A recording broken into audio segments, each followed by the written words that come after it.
we have Trump because we had Obama. And China's Pakistan's best friend. Right? Where did the general just have lunch? Was it in Beijing or was it in Washington with the President of the United States? If Iran regime change happens and an American-friendly regime comes, will that lead at least to peace finally there? No.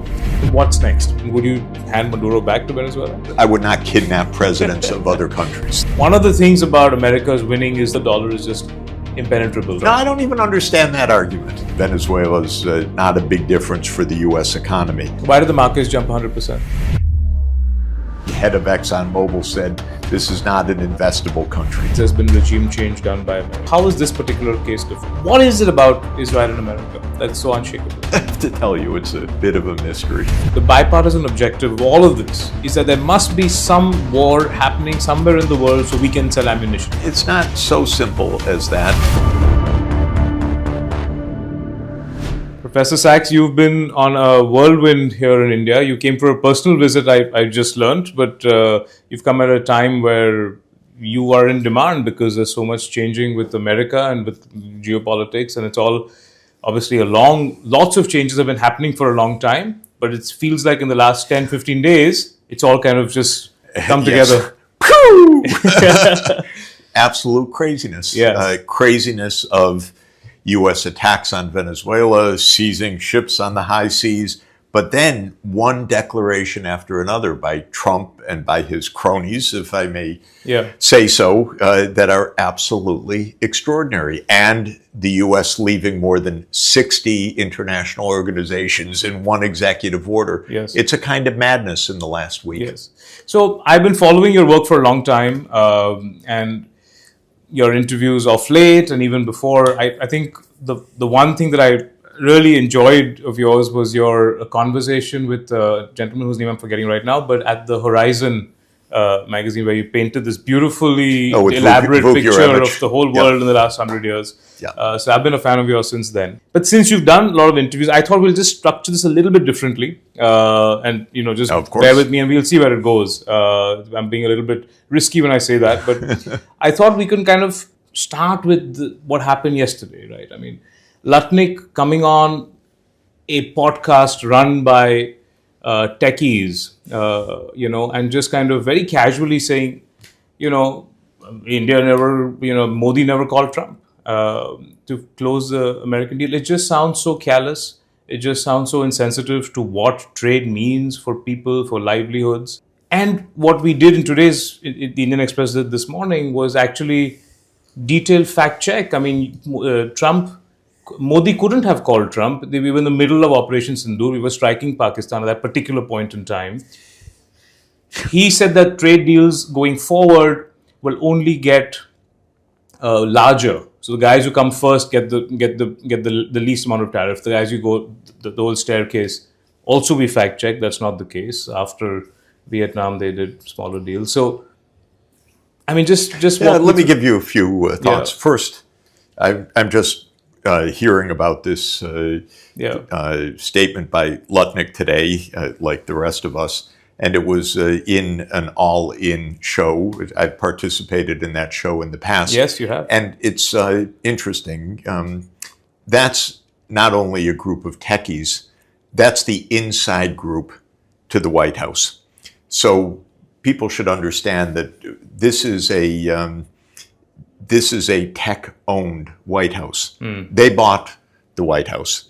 So Lutnick feels very comfortable in this environment because this particular group within the broader Silicon Valley, for example, hosted a dinner in California where they sat Trump down next to J.D. Vance, and they explained to Trump, this is your vice president. They created Mr. Vance, who came out of their finance world. Right. So this is a group that is very heady right now. They're intoxicated with their wealth and their power. They have it. They own the media. They own the White House. They own the AI. The Pentagon is desperately after them. So there's a kind of intoxication of power right now. And that's why a Secretary of Commerce would go on a show and just casually make a statement. Hey, I don't have to be careful. I run the world, and I'm with my friends, and we're the small group that runs the world. So the mindset shows. Second, to say, well, the relations between the two giant economies of the world fell apart because the prime minister didn't make a phone call. It's, of course, absurd. And at the same time, maybe even real. Real in the sense that it's not a false statement, but a measure of how unreal our reality is right now. We have a narcissism in Trump and a power in the executive branch to do things by executive decree, by presidential order, that's extraordinary. Instead of systems, negotiation, diplomacy, technical working groups, the prime minister should have made a call.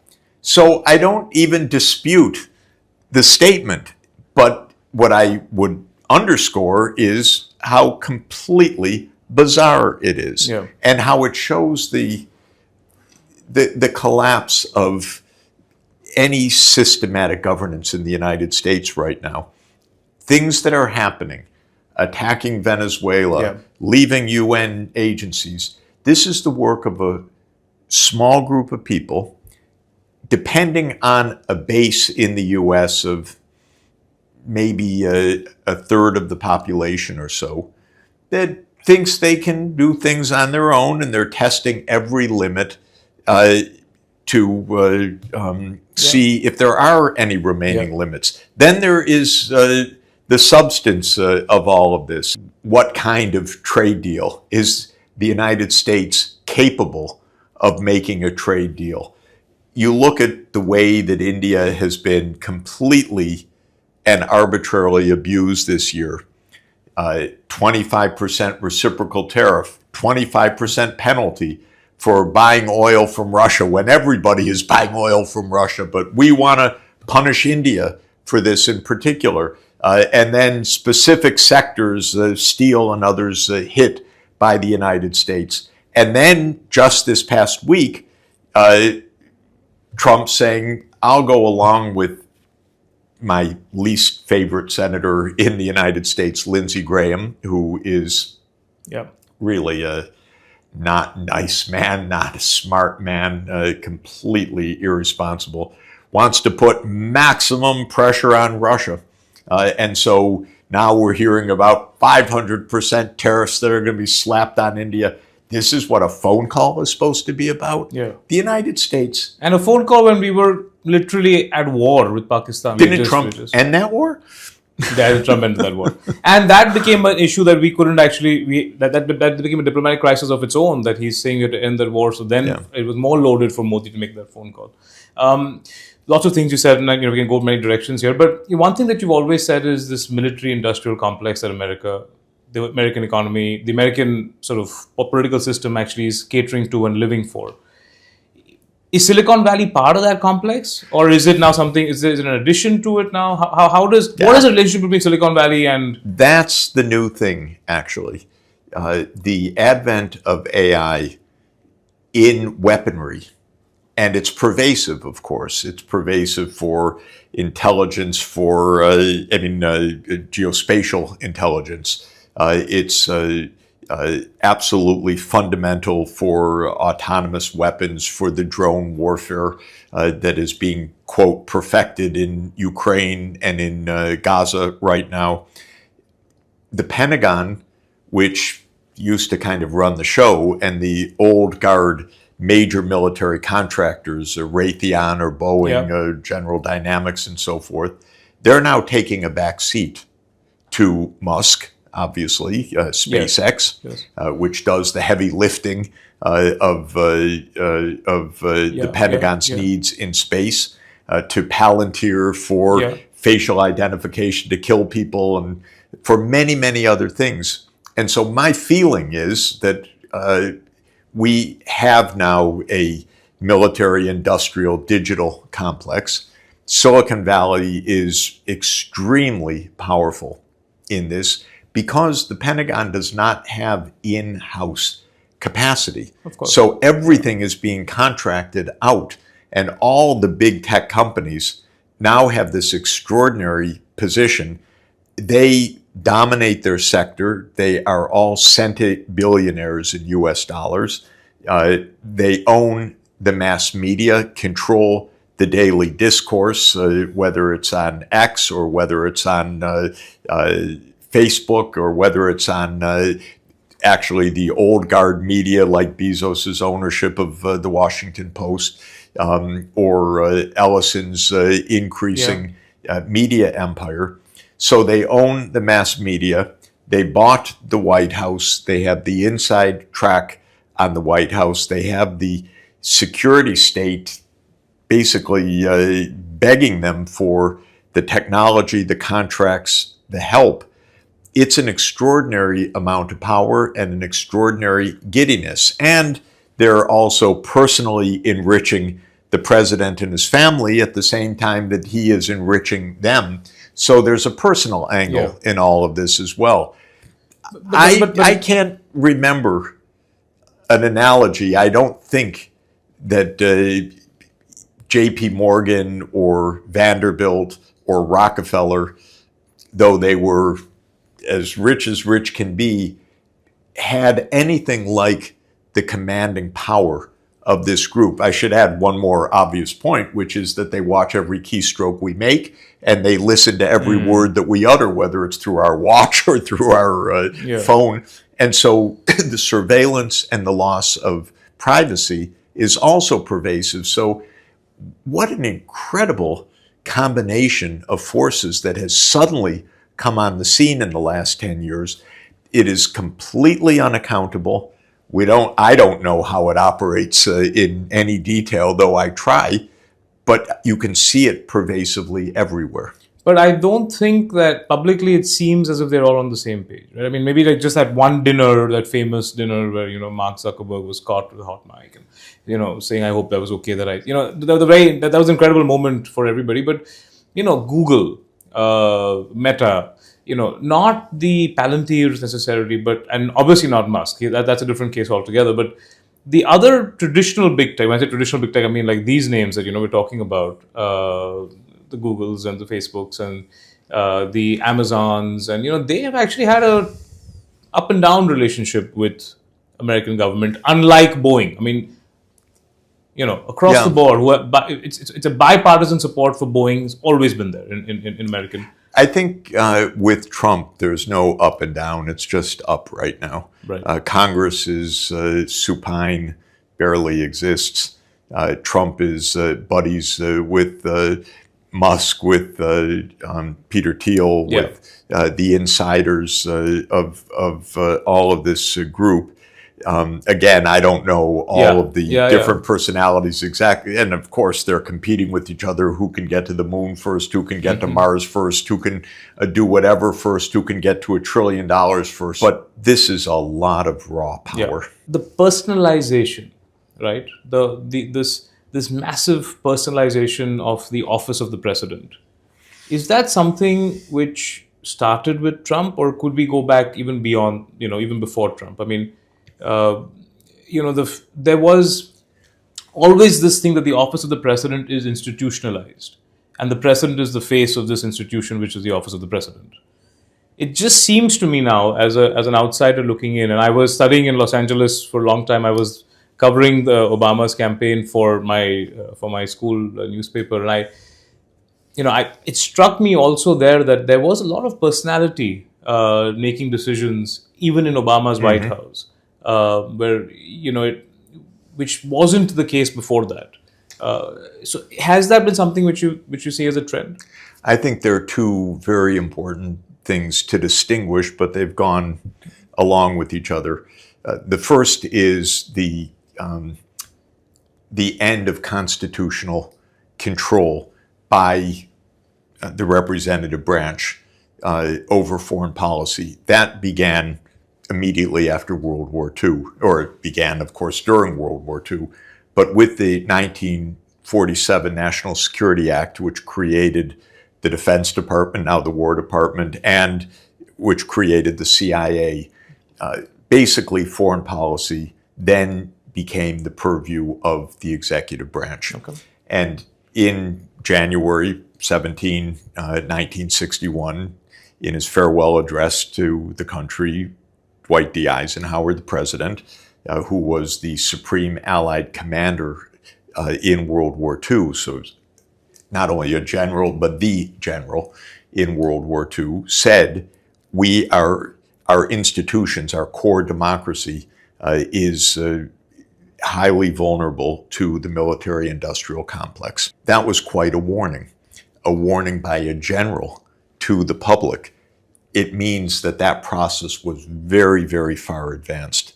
So the wars in the last 50 years have been executive branch wars.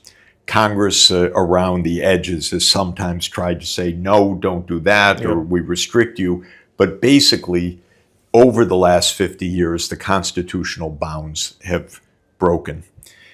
At the same time, the political system has become more and more money-drenched, and that is also a deliberate set of decisions that were taken to end restrictions on corporate giving to campaigns. So we're up to campaigns that are now $15 to $20 billion campaigns. Elon Musk, gave away $1 million a day to someone who won some lottery when they were campaigning for votes for Trump in Pennsylvania in the 2024 election. So it's a money game. And Silicon Valley effectively bought the government, put Trump in power. He's got other backers like Miriam Adelson that he absolutely listens to, because she gave hundreds of millions of dollars to make sure that the Trump is every moment aligned with Israel, and that's serious money associated with that. If you do that long enough, things also become personalized, because if you're operating on executive decision making, you don't have the normal deliberative checks that you have an investigation in Congress. You have a report. We used to have reports. Governments told us that they were going to do things, or they had long hearings, and they were quite interesting hearings, and people testified. We don't have any of that right now. I mean, some of the formalisms remain, but basically, this is executive branch. Quantitatively, when you come to the Trump administration, there are no laws anymore, almost at all. Trump and Congress passed the fewest legislative acts in 2025 of any modern Congress. And Trump issued the most executive orders of any president. And every order that I look at, because I'm looking at a particular subset of them, like the tariffs, all start with, by the powers vested in me as President of the United States, and invoking the emergency powers in the International Economic Emergency Powers Act. This is all declaration of one emergency after another, personalized to Trump.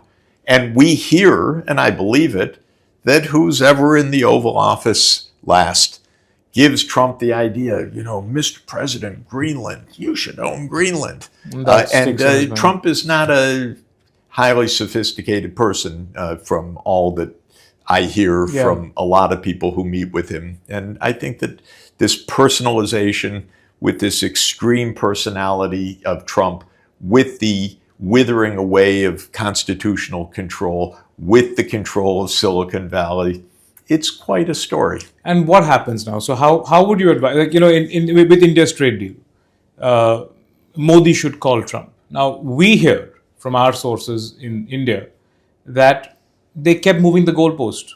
All the teams work, they figure out, they come to an agreement, and then no, we don't, and then the other side says we don't want that anymore. Now the goalpost has changed. That keeps happening, and that's based on the whims and fancies of the president, right? So how would you advise India to manage that in this scenario? I wouldn't, because I wouldn't chase that phantom. I would rather that a great power like India, together with other great powers, behave like great powers, which is we would like peaceful, respectful relations. We would like to negotiate, and we would like to do this properly. And I would like the United States to be run by grown-ups, frankly. Yeah. So I believe that India is, I believe with Trump's specific personality also, that any concession he views as weakness to demand more.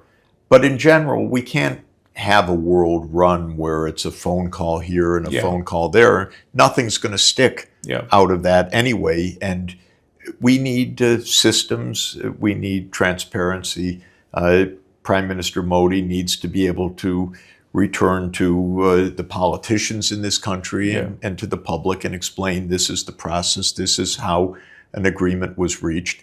And I, of course, believe at the basis of all of this that the United States is not the be-all and end-all. It is for India, for the Indian economy.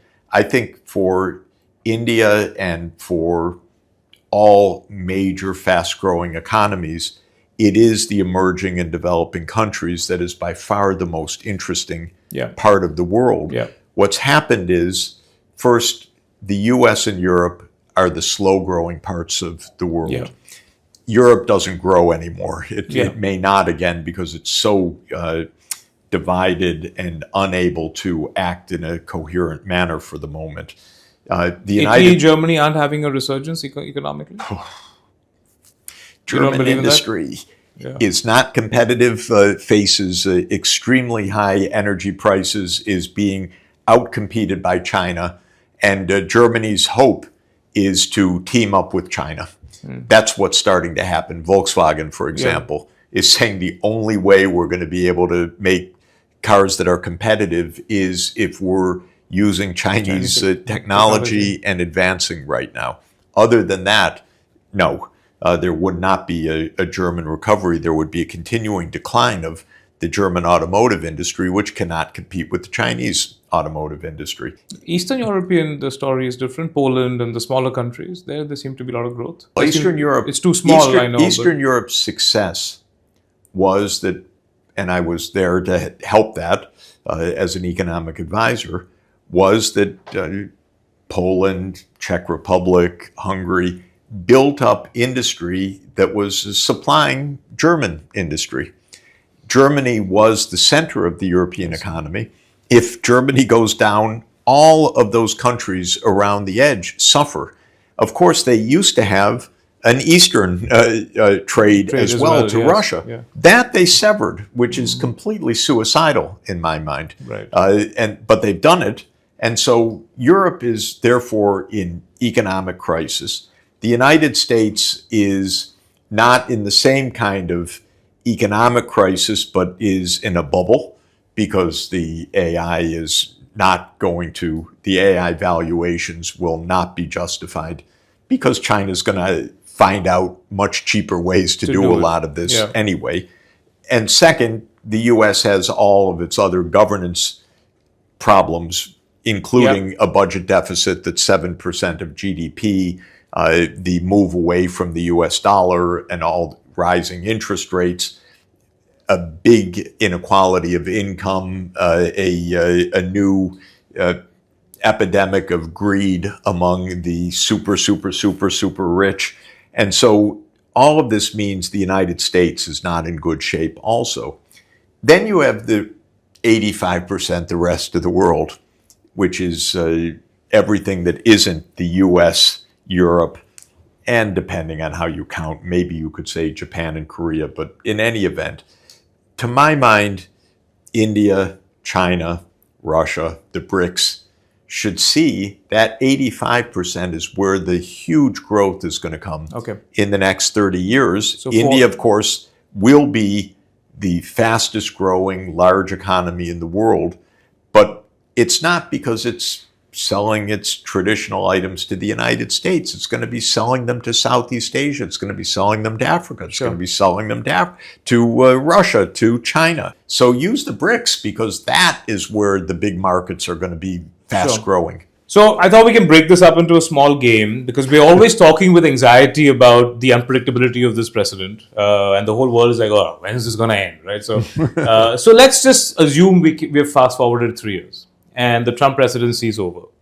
You are now the president of America. That's easy. Okay, and I'm going to just list down a few things, right? And you tell me what is it that you think you can reverse, what is it that you think is too far, you can't reverse it anymore. And if you do want to reverse it, how? If you don't want to reverse it, why don't you want to reverse it, right? So let's start with the tariff regime. 3 years later, you're the president. Would you want to reverse it? I'm hoping that within days of our discussion, the Supreme Court reverses it. Supreme Court has said they're not going to give a decision. They've held on, right? Now they've said they're going to... Well, they just said they wouldn't give a decision yesterday as we're talking, but they will give a decision. They're not going to just... And if they agree, if they say it's allowed, if they say it's legal. Oh, if they say it goes, then of course I would reverse it. I think this is madness from an economic point of view. And let's get deeper to that because there is a view that America is actually winning in this tariff war. There's a 1% of GDP is coming from tariffs. That the annual deficit is dropped from 6.9 to 6%. There is a view amongst the voters there, or that it's actually it's working for America. It depends what you mean by working. The tariffs are arbitrary, regressive, not creating any kind of real industrial policy, not leading to new growth of employment in manufacturing, as he claimed, disrupting world trade, making everything less efficient and more uncertain. And I would rather have taxes other than these arbitrary tariffs in place. So the fact of the matter is Trump gave a big tax cut for the corporate sector and for the rich, and then put these tariffs on. So to my mind, that's not sound fiscal policy.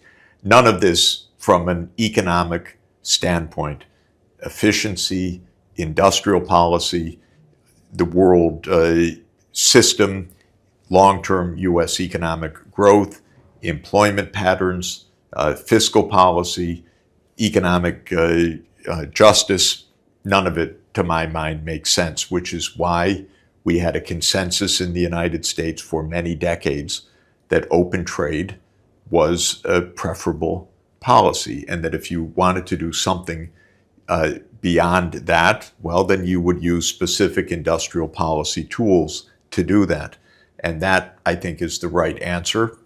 Of course, I'm an economist. It goes back to Adam Smith next year. Adam Smith's great work, The Wealth of Nations, will be the 250th anniversary. I think it has withstood the test of time, and that's what I would revert to. So are you saying that the whatever economic growth that the MAGA supporters are citing or are getting sort of are following is too short term? I mean, well, there is the one thing that has happened that has underpinned the consumption this year is a high stock market. Yeah. So if you interpret that as a signal of a huge rise of American profitability in the future, you take one view. If you view it as a tech bubble, which I do, you say, okay, that's the one bright spot. But if you look at employment data, if you look at wage data, if you look at how people are hurting in the United States. By the way, if you look, you mentioned the MAGA base. The MAGA base is a third of the American population. Trump's approval rating, depending on the week and the survey you look at, maybe 40%, maybe 38%. This is not a popular president, and this has not been popular policies, and it was not voted by Congress because it never would have been voted by Congress. The fact that the US dollar is the world's global currency, and I had Larry Summers a couple of years ago, and I asked him about alternatives, and he gave me a very catchy line. He said, "Look, where will you go?" He said, "Where will you go? Japan's a nursing home, China's a jail, and Europe's a museum. Where do you take your..." And so is that something which, and you mentioned it earlier, but I wanted to kind of elaborate on that.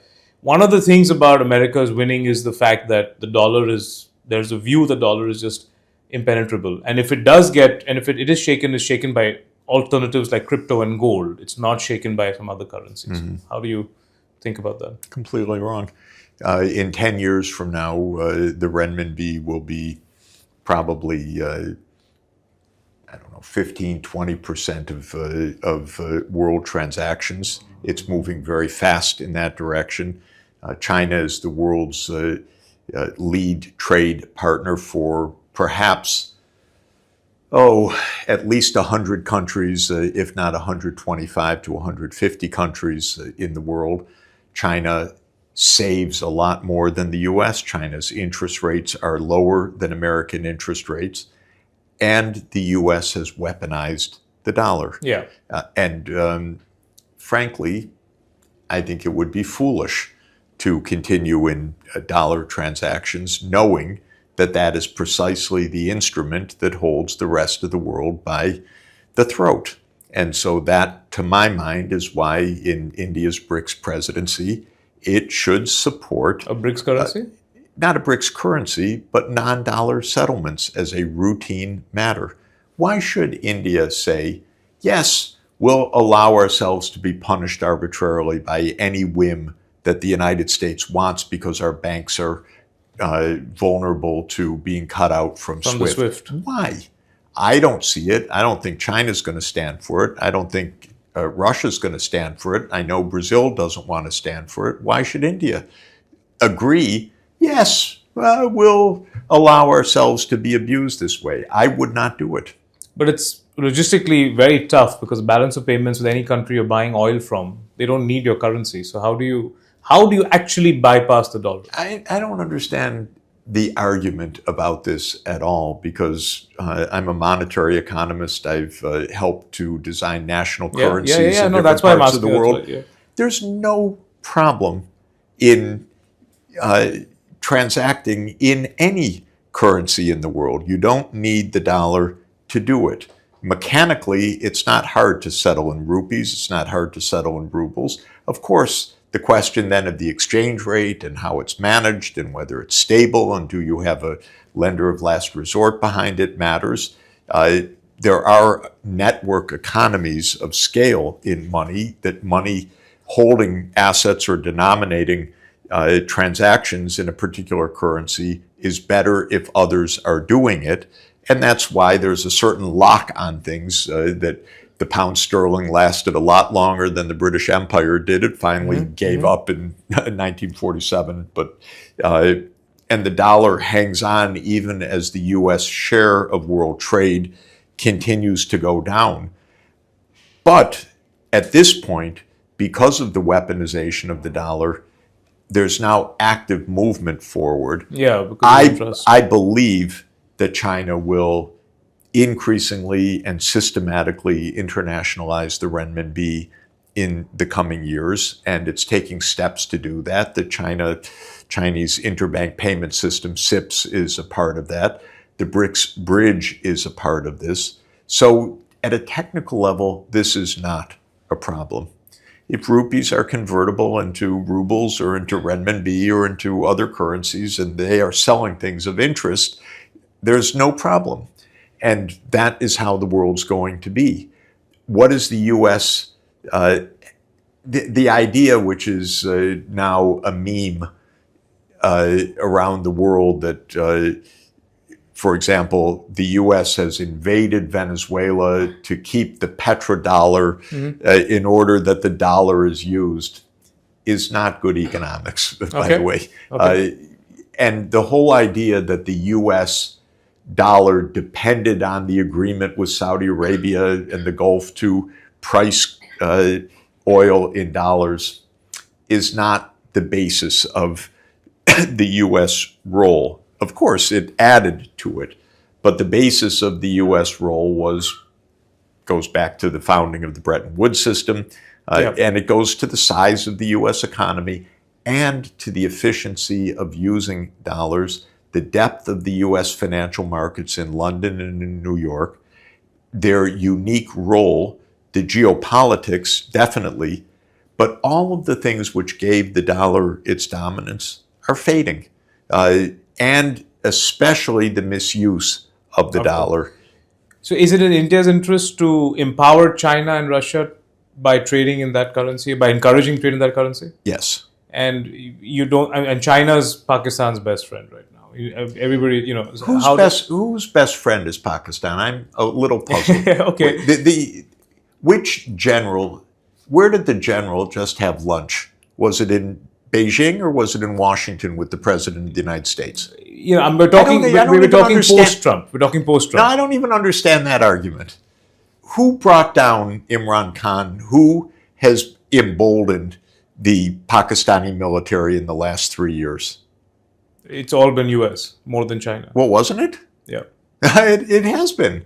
It was Biden who brought down Imran Khan. Donald Liu, that man must go. And Trump is playing his Pakistan game. So this idea that this is a China thing. So we can trust China more than America?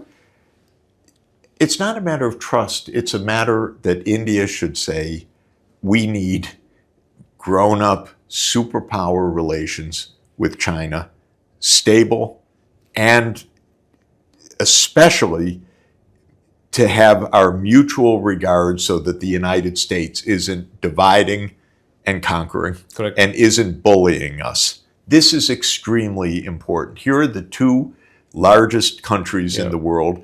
And by the way, by mid-century, will be number 1 and 2 in the world economy, overtaking the United States. They're on a border with each other, which has not been stable and easy, and where the problems go back to 1914 and Mr. McMahon. Yeah. And now the two superpowers should solve that problem, not let the British legacy continue to disrupt this, where the common interest of India and China in facing a unstable U.S. and in protecting an international order are paramount. To my mind, this is a bilateral issue with India and China. And I say on the Chinese side, just to be absolutely clear, all the time, support India as the 6th member of the UN Security Council permanent seat. That's extremely important, pro-China. So don't delay, because the real problem is not India versus China. The real problem is that the Western imperial age is over, but we don't have stability right now because of the United States. I want to spend more time on this, but I want to cover a few more things, so we'll come back. But you mentioned Maduro in this piece. Again, back to my game. You're sort of the president. Would you hand Maduro back to Venezuela? Well, I certainly would not keep presidents. I would not kidnap presidents of other countries. This is a starting But now that point. it's done, can we reverse that? And second, I don't know if 3 years from now is a long time on that particular issue, but let me just say, I do not divide the world between democracies and autocracies like Biden did. I don't believe that you say, I don't like your government, I therefore intervene. So I don't really believe in any unilateral actions by any country vis-a-vis any other country on these grounds other than through the United Nations. Yeah. And so if there's really a problem, and if there's something desperate going on that is a threat to the global peace because it's massacre or something else, then go to the UN Security Council and get the major powers in agreement that the abuse should stop. But the claim, I don't like him, he's a drug dealer, he's this, he's that, that is not the business for the United States to invade. That's just a narrative game anyway. It's shocking. I mean, the whole world was shocked by it. I mean, what stops America if you have a fight with Modi from coming and picking up Modi? I mean, it's just bizarre. But he's done it. So now I just want to understand what's next. For some reason, Venezuelan stock market was up 100% after that. I mean, I was very surprised by that. I would like you to also decode that. Why did that happen?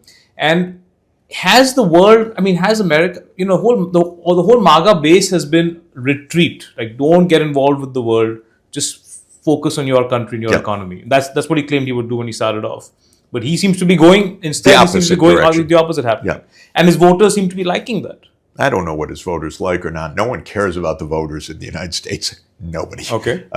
Not in foreign policy. No one's been asked. Yeah. I don't even know if opinion surveys have been done on any of this. But none of this is because of American public opinion or his political base.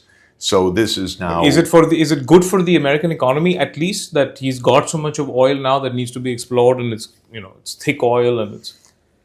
No. Anyway, the numbers, even if you took the most rosy and optimistic scenario, this is small bore stuff for the United States. Venezuela's not a big difference for the U.S. economy, but it's interesting. Largest oil reserves in the world. That's what we hear. Yeah, very expensive and expensive to explore. And because this is heavy sludge. It's a molasses consistency. It's heavy sludge. And at the White House meeting with the oil executives yesterday, the head of ExxonMobil said, this is not an investable country. Oh, I see. Okay. Yeah. We don't know. Okay. This, I could say, this is crude stuff in the other sense, but this is not how economies. But how is it different from all the other times there's been regime change done by America? How is this particular case different? Because it's happened many times in the past. Usually when the U.S. kills another leader or kidnaps another leader, typically... it's masked with some humanitarian... Typically it gives an excuse. It gives an excuse, yes. Here it's just bravado. Of course, last week the excuse was drug trafficking. They don't even mention that anymore. Now it's just oil, oil, oil, and power is right, and we can do whatever we want. And interestingly, though, I don't know every detail on this. The original arraignment of Maduro under Trump one term said that he was the head of the drug cartel. And now they've dropped all of that because somebody told them, no, that phrase of the drug cartel is a slang. It doesn't actually mean a group. It was just a slang of, like we say, the blob in Washington. The blob isn't a formal organization. It's a slang. And so these people are stupid, honestly, aside from everything else. But you could say, oh, come on, Jeff, that's also and my wife, when I say they're stupid, she hates that I use the word stupid, but they're really stupid. But why are they stupid? Because they're so arrogant. Nobody calls them on that. Yeah. And so they say these things. Oh, he's head of this cartel that doesn't even exist. Yeah. And then when they throw it out, they get away with it because it's such a noisy world. But isn't it in a sense refreshing that there's no cloak of humanitarian excuses for this regime change? It's very clear, and he's openly saying it's for the oil. It's to that extent, it's a... We have a deputy chief of staff, Stephen Miller. Oh, he's really a piece of work. And they call him Trump's brain, which I'm inclined to believe. He's absolutely out and out, thoroughly vulgar.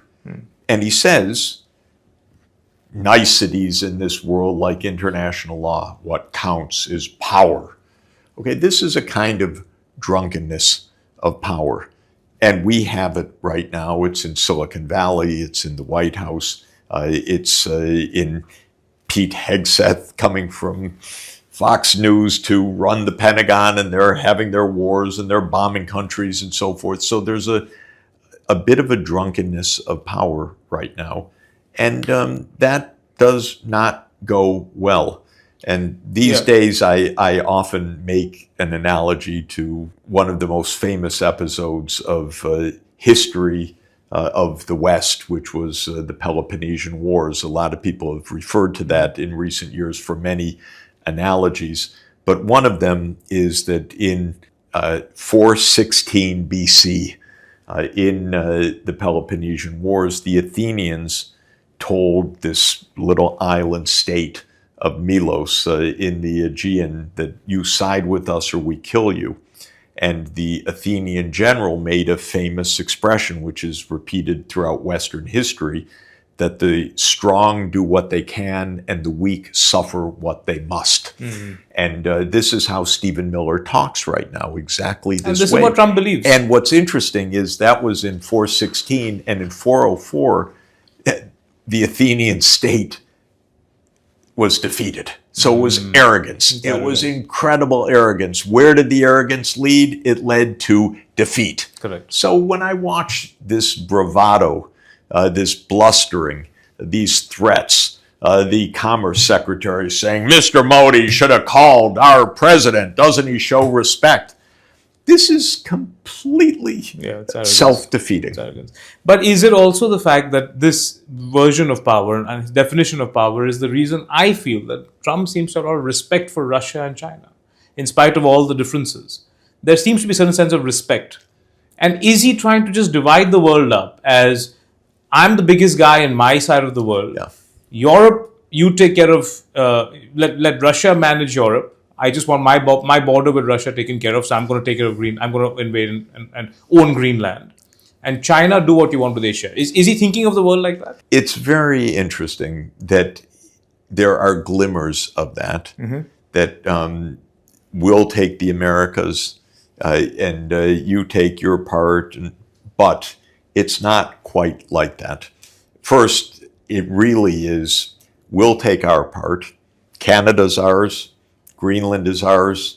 Panama is ours. Of course, Venezuela is ours. Colombia will be ours, and so forth. So the Americas are ours. But just a footnote, the Middle East is also ours because we have Israel, and everything around Israel has to be friendly to Israel because we're Israel's protector. So that goes all the way to Iran. That includes all the Gulf countries because we have military bases all through the Arabian Peninsula. We have to control Yemen. We're going to control, of course, the Red Sea and so forth. So we extend there as well. The Caucasus, you might think that was in Russia's neighborhood, but the Trump highway is going to cut through there because really Turkey is part of NATO. And so Azerbaijan is ours. And we need that corridor because that has to make sure that Iran is there. So, and then Southeast Asia. Can't be too careful. Yes, it's in China's area, but these are our allies, and this is our alliance. And ultimately, we're going to have that showdown with China. This is the big issue. So it's not really like it might seem right now with his good buddy Xi Jinping. It is really still lurking in the American mind. Yes, global hegemony, it's a little harder than we thought, but it's not over yet. I see. That's it. And Russia and China having a lot to do in Venezuela and just kind of being expansionists themselves.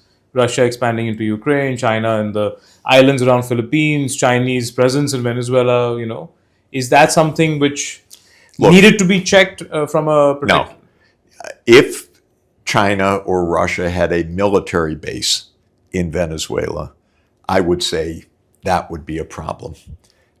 Trading oil after the U.S. has completely sanctioned the hell out of Venezuela, no, I don't see that as a problem. Why did the markets jump 100%? Because the U.S. has crushed the Venezuelan economy, and then they think that the U.S. is going to stop crushing the Venezuelan economy. It's very important to understand from 2015 onward, but especially from 2017 onward, the U.S. has deliberately destroyed the Venezuelan economy. Their only export of value was oil. So it was surgically possible to destroy the whole economy by destroying the oil sector. In 2017, they said PDVSA is now under sanction. Nobody can do business with PDVSA. We confiscate the reserves. They don't have financial rights in the dollar world. And oil production in Venezuela fell 75% in physical terms between 2016 and 2020. And that put the economy into total disaster. If you look at the official IMF data, GDP per capita in purchasing power terms fell 62% between 2016 and 2020. They crushed the economy. What people say now is, oh, Trump's going to end that isolation. Stock market jumps because there could be survival again. Yeah. So the U.S. can put on the pressure. Yeah. It can take off the pressure. The U.S. drives this. This is what's happening. The opposition leader won a Nobel Prize. Well, that was part of the game. Was it a pleasant coincidence, or was it, you think, engineered to give that person legitimacy when? It was a deeply unpleasant connivance, and I call it the Nobel War Prize now, not the Nobel Peace Prize. So that's how far the deep state can go. The deep state absolutely penetrates wherever there are military bases. Wow. And that includes Norway, certainly. Wow. Because you're an occupied country if you have a U.S. military base. If you have a U.S. military base, you have a CIA post there as well. If you have a CIA post there, it means your media, it means your civil society organizations are all penetrated also. If you want to do the checklist, check whether the National Endowment for Democracy is democratizing your country as well. Wow. Because this is what the U.S. is doing in the deep state part. This isn't Trump's invention. Yeah. This goes back decades. Is America involved in Iran right now? In Iran, of course. Bangladesh? Probably. Bangladesh, I don't know as many of the facts on the ground. I did know a lot more about Pakistan and Imran Khan. And there, I think it's as clear as can be. That's as clear as can be. That there's no question. But with Bangladesh, also we believe that. I think in Bangladesh, it's quite likely, just given how things went down. This is how it happens. Okay. In Iran, there's no doubt.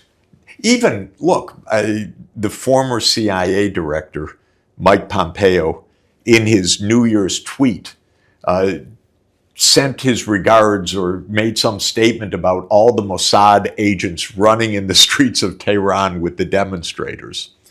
Well, yeah, but I'm not saying that's Israel, but I'm saying in the American involvement in that. Mossad means America. Come on. This is... What makes Israel's relationship with America so bipartisan? I mean, whatever happens, America is there for Israel. How, like, whatever... I mean, and I was there, actually. I covered Netanyahu when he was in LA. What is it about Israel and America that's so unshakable? I have to tell you, it's a bit of a mystery. Of course, there's the money, there's the lobbying and all the rest, but still, it's even more than one could imagine. They just seem like super glue, no matter who comes and goes. Exactly. There have been a lot of stories in the last year which are quite remarkable that I didn't really know the details, but in 1962-63, when Israel was developing the bomb, Kennedy was trying desperately to stop Israel from developing a bomb. He really believed in non-proliferation. Right. And it turns out, and now it's so thoroughly documented, it was the CIA that was undoing Kennedy's efforts. And it was especially led by James Angleton, who was the head of counterintelligence, who was facilitating Israel getting the bomb within the U.S. government itself, and contrary to Kennedy. Of course, James Angleton is the same one that when his safe was opened after his death, there were the papers showing that he had been running Lee Harvey Oswald. So there's a lot that we don't really understand. And the larger objective, the bipartisan objective of all of this, is that there must be some war happening somewhere in the world so we can sell ammunition. Is that as simple as it gets?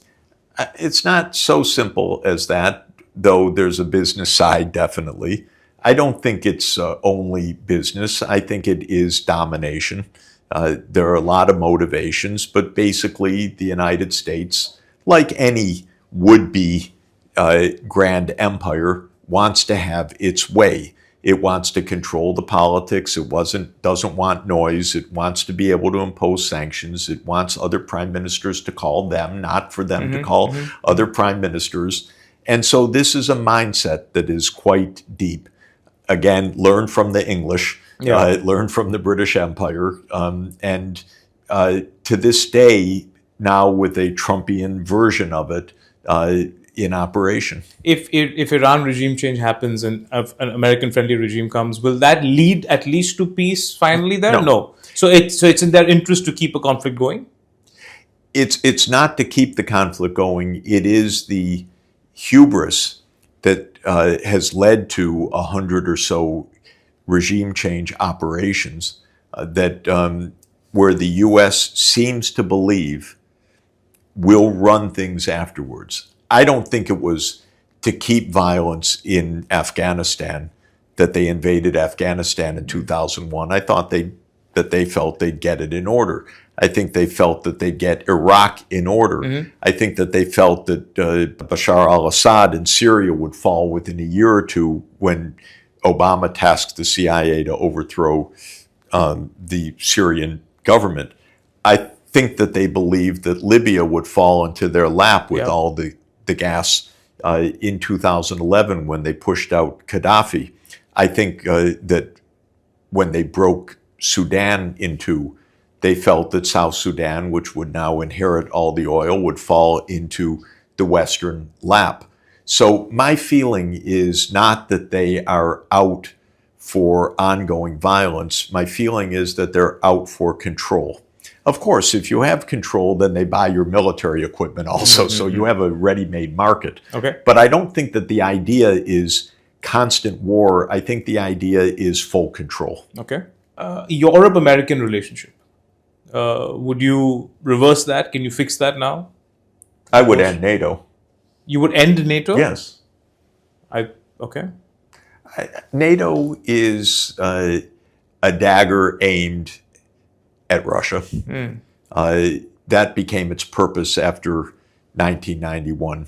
NATO was established in order to prevent a Soviet invasion of Western Europe. Okay. When Gorbachev disbanded the Warsaw Pact, the United States should have ended NATO. Okay. In February 1990, the United States and Germany promised Gorbachev that in the context of German reunification, NATO would not move 1 inch eastward. That promise was immediately revoked with the end of the Soviet Union and then denied afterwards in our constant narrative, but it's absolutely real. And why did NATO expand eastward? Because that was American control.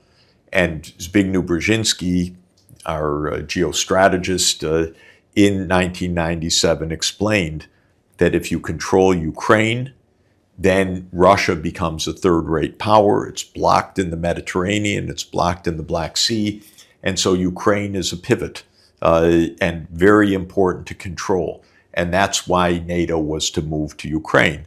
Russia wasn't dumb. It said, no, you won't move to Ukraine, and that's why we have the Ukraine war. So I think America lied, broke its promise. That with all and of this Germany, by the way, also, let Germany me add, also, because Germany played a very bad role in this, and because the promise was made in the context of German reunification in 1990. So I would end NATO. I would not invade Denmark. I would not invade Greenland. I would not make these outrageous claims. I would encourage the European Union and Russia to have a collective security arrangement.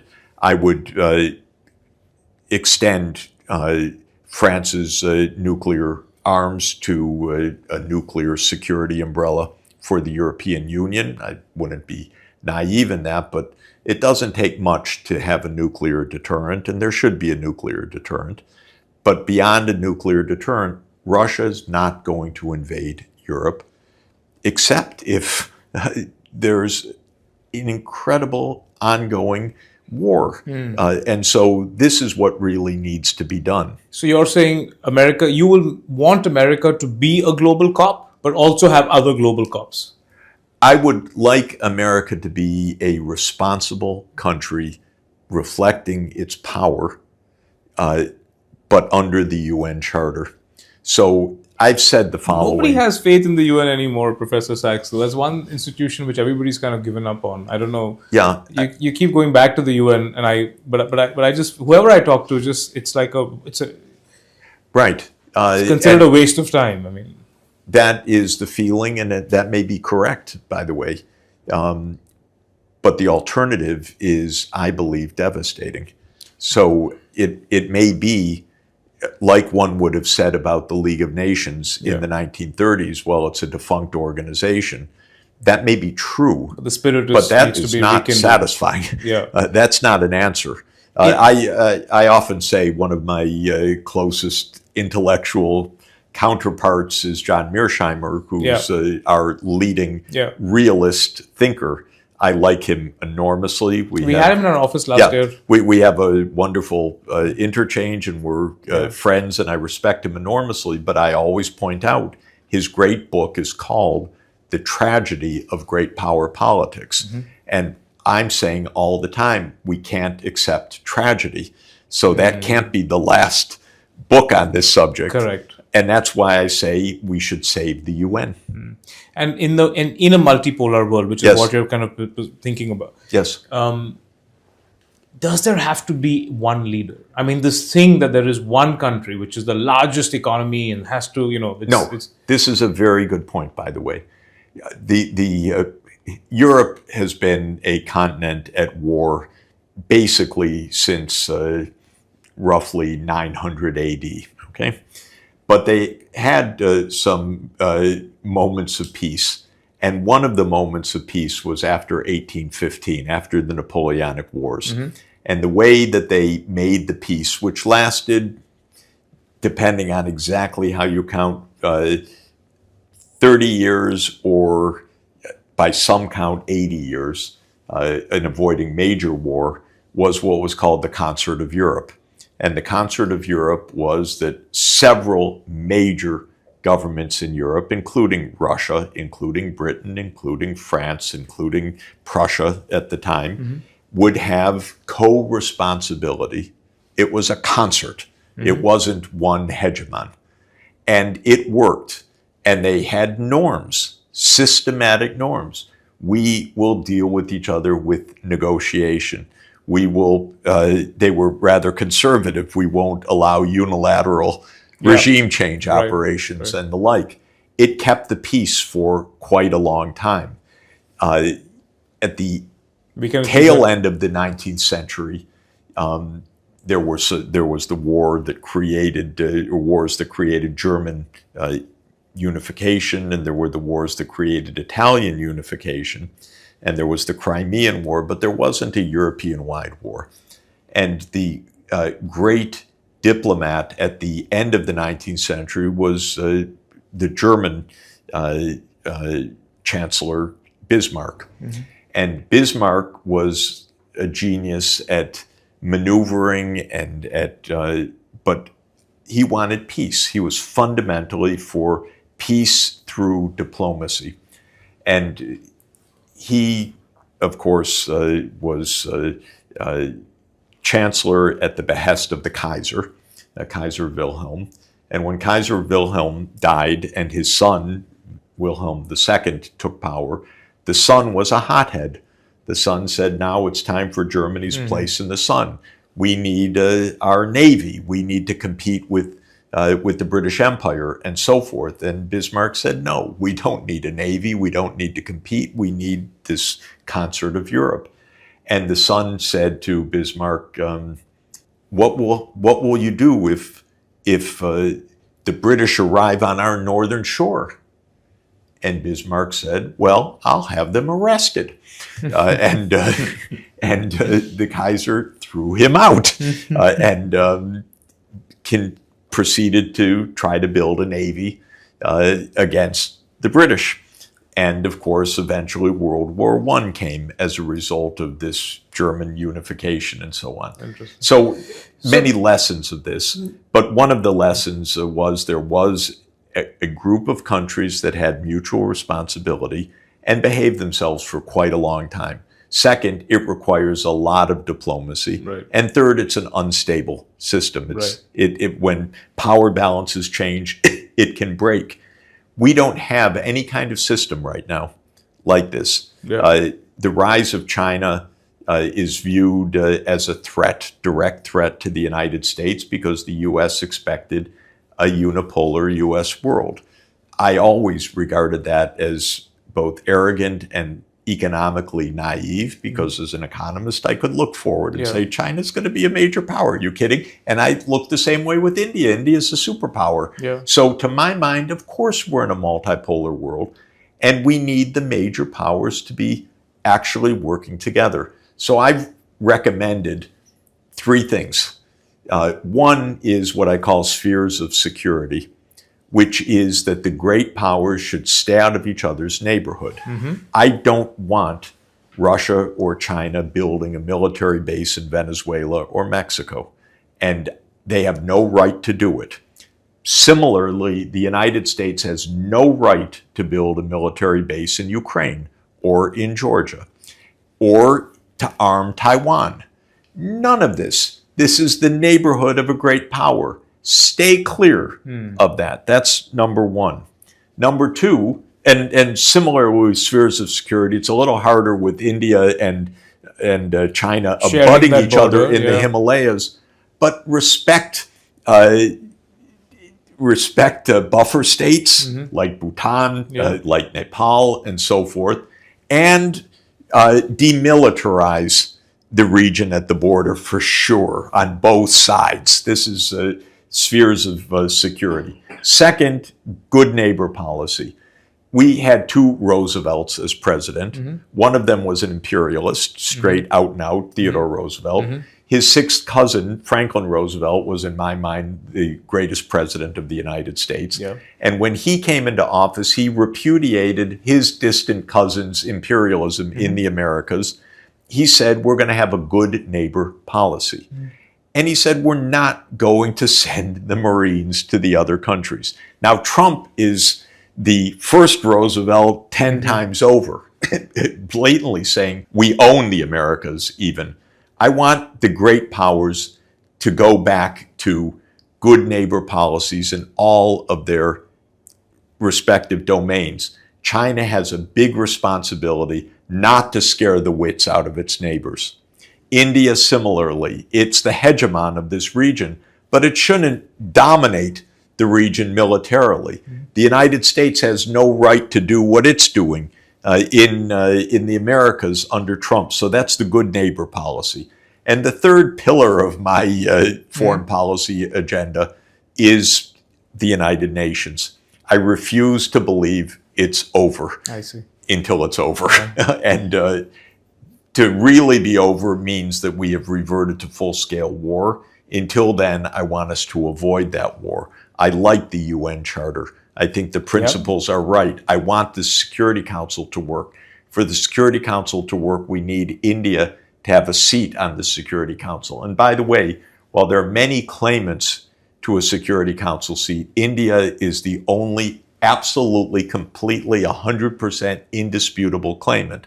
Not Japan, not Brazil. Nobody else measures up on every criterion to India's size, scope, superpower status, and it needs to be there, and China needs to make that happen. And track record. But then the two will benefit from this. That's my point. And India's track record. I think that's the biggest qualifier. We have never invaded. We don't go around doing this kind of stuff. Perfect. Which everybody else does. If you want security, you need to do that. Last question before I let you go. I think my opinion again here is America's most successful export has been the American dream. It is now the world's dream. You study, you take a loan, you do your education, you get great education, you work hard, you live a life of freedom, you get a house, you've got kids, you've got a soccer, you have a Volvo driving you to the kids to a soccer match. That entire image, and you retire well and peacefully and live happily. That entire image of the American dream You have been talking about how, you've said lots of things very revelatory about what makes that look so good from the back. It is the military industrial complex, the deep state that kind of keeping American economy as that big aspiration for the world. Has that dream been sold as a lie to the world? And when that dream is exposed in a sense as unviable for everybody to chase, is there another dream that takes its place? The American dream was not a lie, but it was just a piece of the truth. And America has multiple characters to it, and multiple faces and multiple tendencies. And while you say that the American dream was the great export of America, the great import of America was people from all over the world. And as you know, and people here know, the group in America that is the top educated, most professional group are the Indian Americans living in the United States right now. It's our professional class. So this has been a wonderful success.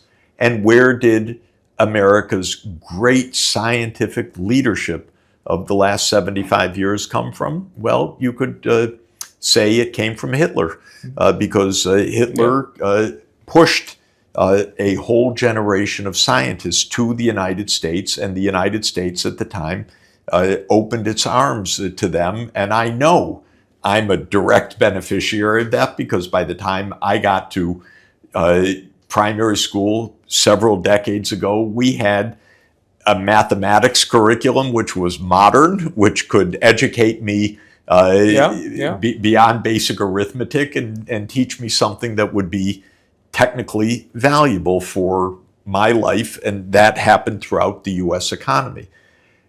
Now, America had another face, without question.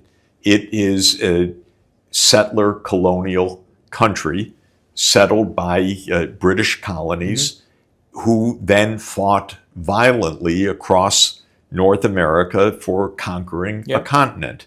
And it was racist, exclusionary, slave owning, and genocidal. That's this brutal. is I mean, this is true. The disease, they would fight with disease rather than just kind of taking over. They would actually kill people to get... throwing rugs with smallpox and so forth into the Native American areas.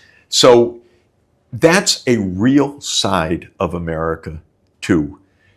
America had a deep racism. It had a pluralism and a racism competing against each other. And this remains true until today. I believe we have Trump because we had Obama. And by that I mean we had an African-American president. And that triggered also a racist counterpoint. So I think that at a sociological level, at just the level of the field, without Obama, there was no Trump. What's happening in America is that diversity is still in its ascendancy, without question. Demographically, the U.S. used to be 85% white European, basically. And now it's something like 55%, we say white non-Hispanic, because strangely, Hispanic white by skin color is not the American dominant group. By 2042 or so, according to the U.S. Census, America will be a minority of white non-Hispanic. Wonderful. I live in New York City. I love the fact that once in a while I hear English, but that's on a rare occasion. We have people from everywhere in New York, and it works. It's, of course, it's got its inequalities, its divisions. We have a fantastic new mayor, so we're very excited about that. But that is America at its finest, in my view.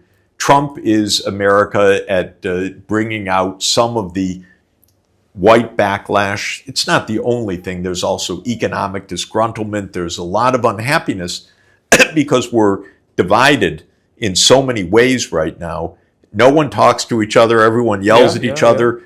The wealth inequality is extraordinary. The deep state role is despicable and extraordinary. The racism is not pervasive in society, but it is a big part of Trump's base. And so all of this, to my mind, explains our turmoil right now. If we can get through this without disaster, if we can avoid world confrontation, if we can keep alive international law, if India continues its dynamic growth, if Africa joins finally this economic takeoff, which I think is possible as well, we'll have a multipolar world, and we'll have a United States which actually then will have this wonderful strength that it has people from all over the world, and it will regain its composure and its sense. It will not run the world. It will not try to run the world. It will try to enjoy life, have prosperity, and get along with the rest of the world, but not run the world. We're not at that level of wisdom right now, unfortunately, of saying we don't want to run the world, we just want to have a quality of life. You pointed out that that was, in a sense, what Trump was saying to MAGA. No, we're going to take care of ourselves. Yes. Of course, you see the deep state is so much more powerful, and Trump's megalomania is so unstable that we're not having that direction, but we could in the future. One of the things I think comes in the way is this obsession for GDP, and who's the largest GDP and who's bigger. That competitiveness amongst nations, that there's a ranking, and does it even make a difference what the GDP is? How does it matter? I mean, we all know that China is going to one day be the largest country with large GDP. Yeah. That metric is so important to the world. Why is that? I mean, why aren't we talking about per capita GDP? Thank you why for aren't we mentioning talking it. about happiness indexes and quality of life and things like, And why are we talking about who's number one, who's number two, rather than the quality of life, peace, cooperation, enjoying culture, using our new technologies? Of course, this is the enlightenment that I hope for. The American dream, the reason I was saying it's broken or why it was a lie is because we look at the underlying economy, it's the high debt to GDP ratio, the growing deficit. All of that stuff is what powered that American dream in some way. Now, will the world look at another model? One of the things that the RSS chief has told me, and I think he said publicly as well, is the world needs a new model beyond American capitalism. Is that model going to be Chinese model now? Will it be more autocracy mixed with capitalism? How does that American dream now evolve? Is what I was trying to get at. Countries all share in our technological revolution. So in some sense, there's a similarity going on anywhere in the world. Right. If you walk down the street in Mumbai or Kolkata or any other place, everyone's on the phone using the same apps, doing the same things.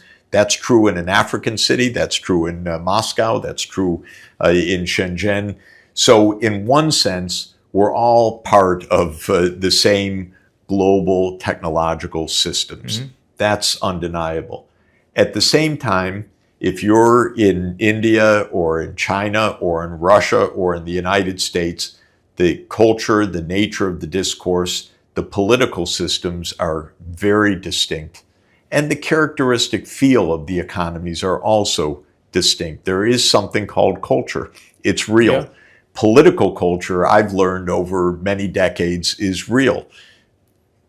To me, President Xi Jinping has an imperial feel of a Chinese emperor. Mm-hmm. To me, President Putin has the feel of a tsar.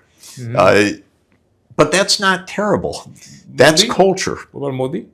And Prime Minister Modi, I think, really reflects and helps to bring about a new pride in India as a superpower, which it is. But I feel the culture as really reflecting something that is persistent and ongoing and not to be feared, but to reflect diversity. And so I am rather impressed by Chinese statecraft in many, many ways.